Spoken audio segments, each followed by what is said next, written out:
Before this video begins, I would like to give a quick thank you to my Asban Team level patrons Fallon Cortez and Nathan Gibson. Thank you so much for supporting the channel.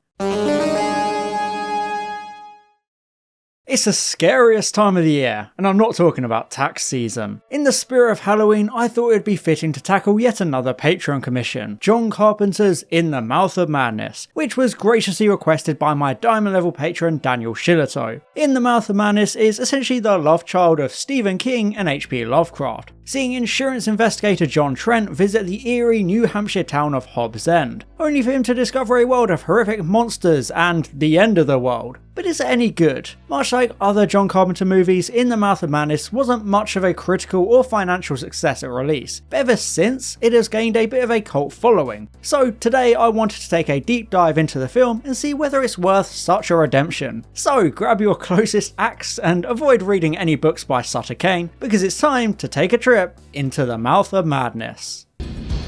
Do you read Sutter Kane? In the Mouth of Madness is the third and final installment in John Carpenter's so-called Apocalypse trilogy, a series of movies only really connected by their themes, rather than being actual tied in. I've already covered the previous two movies, Prince of Darkness and The Thing, of which I had extremely contrasting opinions, so I guess it's really up to In the Mouth of Madness to bring it all home and make the trilogy a net positive. Much like The Thing, this movie isn't actually written by Carpenter, despite his name being at the forefront of the marketing and presentation. Instead, In the Mouth of Madness was actually written by Michael DeLuca, who funnily enough started his career with a short film adaptation of Stephen King's The Lawnmower Man in 1987. This was one of the so-called Dollar Baby productions, where King allows promising talents to adapt one of his short stories for just $1, as long as it isn't commercially sold, he just wants them to practice the craft. Given that this short film was DeLuca's first foray into screenwriting, it's clear he has a fondness for Stephen King's particular brand of horror. It's no surprise then that In the Mouth of Madness has King written all over it, as this regular man visits a quaint yet unsettling town in New England, where human mysteries give way to supernatural monsters and things get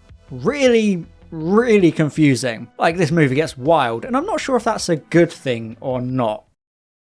But let's track back a bit to the beginning of this movie so we can get the full picture. After a signature drawn-out Carpenter opening, our soon-to-be protagonist Trent finds himself thrown into a mental institution, and I do like the comedic touch of him insisting he's not insane, only to realise everyone else is insisting the exact same thing. After some insane hallucinations, Trent is visited by Dr. Wren, played wonderfully by the late David Warner. I do appreciate how they show some time has passed by having Trent cover his cell with markings. It creates a striking visual helping to underline his mental instability, especially with it all covering his face. We don't know anything about this man yet, but this opening immediately makes us think there's more than meets the eye when it comes to Trent. And I guess it also helps that he has one hell of a nut kick in him. Sam Neill does a really great job at crafting this sense of fascination when it comes to Trent. He has a really great sense of stoic dryness, aware enough to make sarcastic jokes and muse upon his own situation, which admittedly doesn't immediately absolve him of any kind of mental illness, but it does a good job at setting up this idea of him having a deeper story than the workers at the institution are giving him credit for. Indeed, the movie is kind of like a flashback which shows us a much more normal and sane Trent doing his job as an insurance investigator, almost like a charismatic police detective interrogating this very nervous businessman who has clearly committed insurance fraud. It's such a stark contrast to Trent at the beginning, who had no control over his circumstances. Instead, this past Trent is very well put together and very much in control. But this all changes when he's enlisted to find out what happened to Sutter Kane, a popular yet controversial horror author who seemingly disappeared ahead of his new book, In the Mouth of Madness. This is a good hook for the narrative, Trent being pulled into this literal detective work trying to solve the disappearance of an author he's never even heard of. He's clearly in unfamiliar surroundings, playing catch up to Jackson Harglow and Linda Stiles, who are part of Kane's publisher Arcane. Stiles almost has a cocky sense of superiority over Trent at the beginning, and she doesn't fall for his attempts at charming her, maintaining her professional nature despite how much she's judging him for his attitude and, not caring enough about this big job. Even Harglow is almost confused that Trent doesn't know Kane's agent was the same axe-wielding maniac who tried to kill him earlier that day. It's clear that Trent is out of his depth here, especially because it's not really his area of expertise, so he can embody the audience's own sense of unfamiliarity when it comes to this whole situation. We don't know who Kane is, so neither neither does Trent. We don't understand the ramifications of his disappearance, so neither does Trent. He's there as a representation of ourselves, while still maintaining his own identity as a character. So this intro, as needlessly long as it is a strong way of introducing us to the moving parts and drip feeding us information about Kane, and the bizarre effects his books seem to have on people. Yes, Sutter Kane's books are apparently infamous for causing genuine psychological effects on their readers, along with Kane himself apparently having started to believe his work is real and acting all weird and erratic. It's no surprise that Trent remains very skeptical of everything, and I think this once again reflects the views of the audience as a whole. There's even a good moment as the investigator critiques how samey Kane's pulp horror books are, which are the same kinds of opinions more skeptical viewers would have coming into this movie. This comes just before a genuinely unsettling dream Trent has of monstrous humans in a back alley, which helps to reinforce the idea that this movie is different from the same kind of generic pulp horror he himself is criticizing. It also illustrates the psychological effects of the books as he becomes hooked on them, giving us a literal example of the kinds of impact Styles was referencing earlier. Also, just as a side note, I love the covers of these books. Despite being a fake author in a fictional world, Kane's books look so very authentic to the kinds of pulp horror we see in the real world, which helps to make everything feel more real and almost legitimizes Kane as a figure who could actually exist. It's wonderful for world building. I also love the idea of the covers having an almost ARG style puzzle, with red lines combining to make the shape of New Hampshire, leading Trent there and, kickstarting everything. I always enjoy seeing these kinds of subtle puzzles that are all creativity and imaginative thinking. It creates an interesting sense of following a trail of breadcrumbs, kind of like you get with modern ARGs and analog horror, where you have a bunch of seemingly disconnected random videos that have so much hidden lore and stuff going on. Hey, just look at stuff like Wendigoon's exploration of the Monument mythos. Amazing stuff.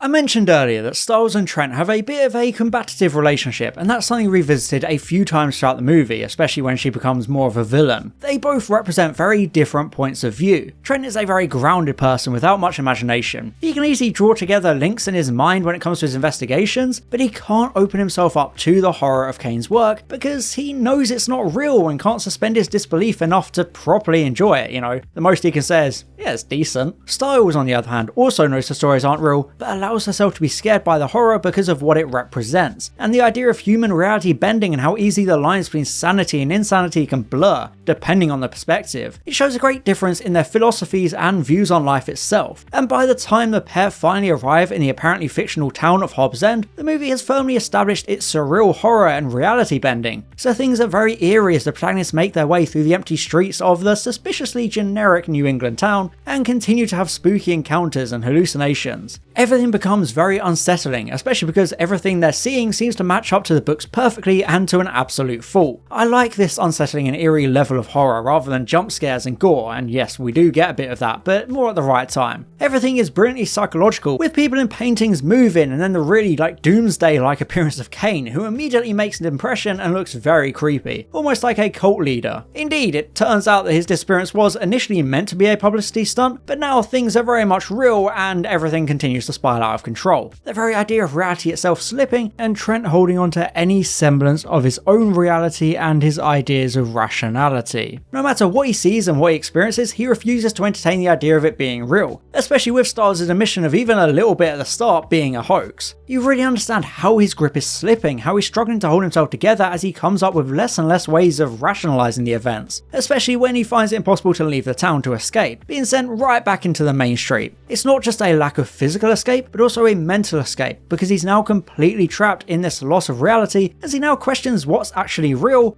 rather than what's fake. There's a really well shot and well lit sequence of Styles entering a creepy church, with an entire room shifting to show Kane sitting away typing. I think Jürgen Prochnow does such a fantastic job as the enigmatic evil writer. Kane has a very magnetic presence, and fittingly a way with words. It's almost as if he pulls Styles into a trance, having this hypnotic effect on her because she was so willing to share his worldview. I love the moment as he forces her to read his new book, all these flashes of creepy and unsettling imagery, only to finish with her bleeding from her eyes. It's a striking moment, especially as he, jokingly asks for her suggestions, only for it to cut to him having a big gross creature growing out of the back of his neck. Indeed, Kane is nothing but a mere puppet for mysterious and terrifying monsters known as the Great Old Ones. Yes, the very same ones H.P. Lovecraft himself wrote about so often. I love how these monsters are realised by the K&B EFX group, with fantastic practical effects giving them a very grotesque visual look. Of course, it doesn't come close to that of The Thing, but Carpenter insisted they look slightly cartoonish to drive home the reality of the pulpy horror Trent spends the whole movie criticising, because now it's real, and he has to embrace the fact that as goofy as it can be, it's actually reality. I also appreciate it's difficult to bring unspeakable terrors to life, especially considering Lovecraft himself only ever alluded to how such entities looked. In The Mouth of Madness does a good job with such creatures though, giving people all these horrible tentacles and appendages, maintaining some sense of humanity, whilst also perverting it and mutating it into this unfathomable creature horror.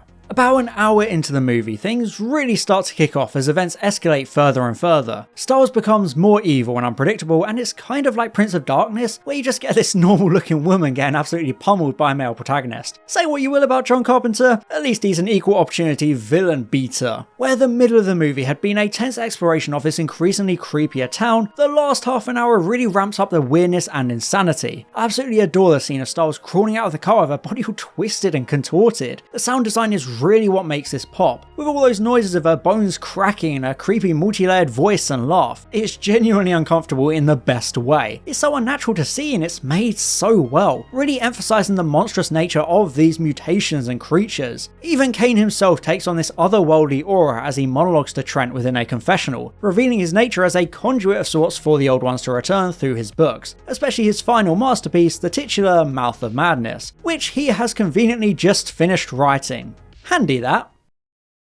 However, this ending drops the bombshell that Trent himself is merely another of Kane's creations, like how the town itself became real due to Kane's writings. As confusing as it makes the narrative, I love this twist. Trent forced to confront his own nature as a fictional protagonist, which is kind of meta in a way. He's insistent he knows who and what he is, but there's no way to actually know that. Similar to how there's no way to prove or disprove we live in a simulation or that you only started existing a week ago. Trent has nothing to hold on to anymore. He almost had a sense of faith in being able to spot cons, but this whole situation has been so impenetrable for him and alien to him, he can't fathom what's real anymore, so he has no way to prove the authenticity of his own existence. Reality distorts even more as Kane opens the creepy, slimy wooden door to unleash the Old Ones. Styles narrates Trent's actions because they're written down, showing us that the protagonist has had almost no free will this entire time. His entire path throughout the movie has been predetermined by Kane, which actually is probably the scariest thing in the entire movie, a terrifying reveal emphasizing the fragility of our understanding of reality itself. Trent has spent the whole time holding on to his beliefs and the idea that he was in charge of his own decisions, but now he knows he has no control. He isn't in charge of anything, so he'd understandably feel lost and question his very identity and purpose in life. After a brief chat with a young Hayden Christensen, Trent seems to regain confidence in his identity and reality, taking the cursed manuscript on a long trek back to New York, where it all began. Although I'm sure he started to miss the chaos of Hobbs' End the moment he had to start listening to this old woman complaining about how much harder things were back in the Great Depression, the boomers have it so easy these days. I like how the movie continues to play with media techniques to further show Trent's deteriorating sanity, like suddenly overcorrecting the colour to blue the moment Kane appears in a dream to mention that being his favourite colour. I also like the quick cuts showing Trent's journey back. It's almost as if he's teleporting from place to place because it keeps cutting from day to night and into the middle of conversations with people. I don't know if this was intentional or not, but it's almost like how fictional characters just stop existing until their next paragraph or line of dialogue. They appear and disappear between scenes or chapters as if they're popping in and out of existence whenever the story needs them, which kind of would fit the narrative of Trent not being a real person. And of course, in typical horror movie fashion, nobody believes Trent. Hell, Hargo even insists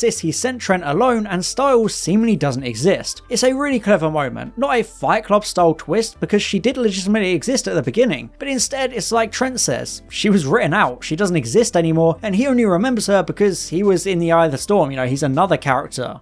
And to further Trent's descent into, madness, it turns out that the manuscript was delivered after all, with the book and even a movie being released. It's fitting how they have Trent dressed almost exactly the same as the Axeman from the beginning, almost like he was always destined to take that man's place. and this finally catches us back up to that beginning, explain how Trent ended up in the asylum to begin with, and showing us that the book and the movie themselves are powering the world's own descent into madness, as each new reader or viewer falls victim to the paranoia and instability the population is experiencing. It's a fascinating idea, this ancient evil manifesting, becoming more powerful and spreading the more people read a seemingly benign book. The theme of humanity destroying itself is arguably the strongest, most consistent theme of the Apocalypse trilogy, and it feels incredibly suitable here as Trent observes the end times as the old ones are seemingly unleashed in their entirety. I like how we don't see anything actually happen.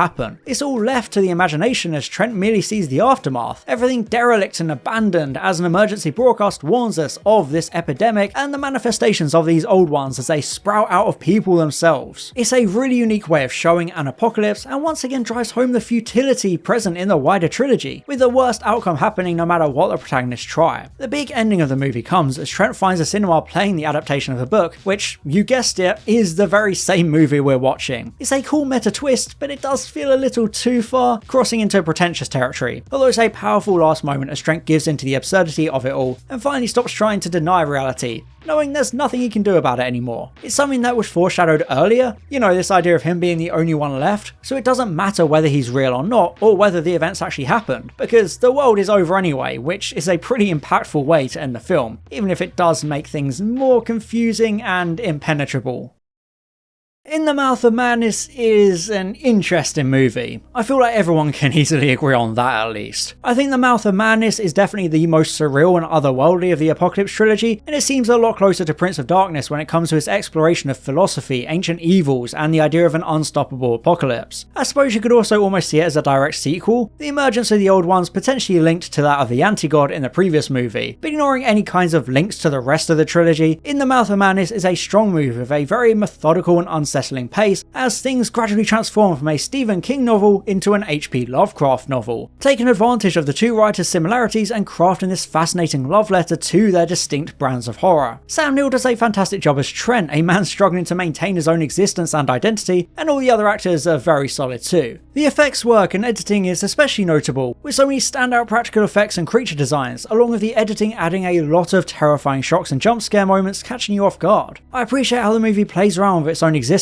getting pretty meta on a few occasions and taking advantage of media techniques to emphasize the bending of reality itself. I think the old ones are a fascinating villain and Kane is a brilliantly unsettling conduit, but my main criticisms are probably how long it actually takes the movie to properly get going and how it becomes a little bit too confusing and open-ended by the end. I understand why it's this way because of the themes it's exploring, and it definitely doesn't get as pretentious or boring as Prince of Darkness, but it does feel like In the Mouth of Madness gets a bit too into itself and impenetrable for the sake of it, rather than it being a satisfying narrative. Regardless, I would say it's a good movie, not an amazing one, but it definitely scares and entertains, so I'd recommend it this Halloween if you want to come away questioning your own sanity and existence. A big thank you once again to my Diamond level patron Daniel Shillito for commissioning this review, and I hope you all enjoyed this video. Thank you very much for watching, and I'll see you next time.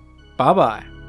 And I'd just like to thank my Asbantium level patrons Fallon Cortez and Nathan Gibson, my Diamond level patron Glenna Clark, my Platinum level patrons Maximilian Foreman and Nix Games, and all my Gold level patrons Boots, Daniel Shillito, Franzorn aka Line Vortex, Robert Hock, and Tom Azar. Thank you so much for your support.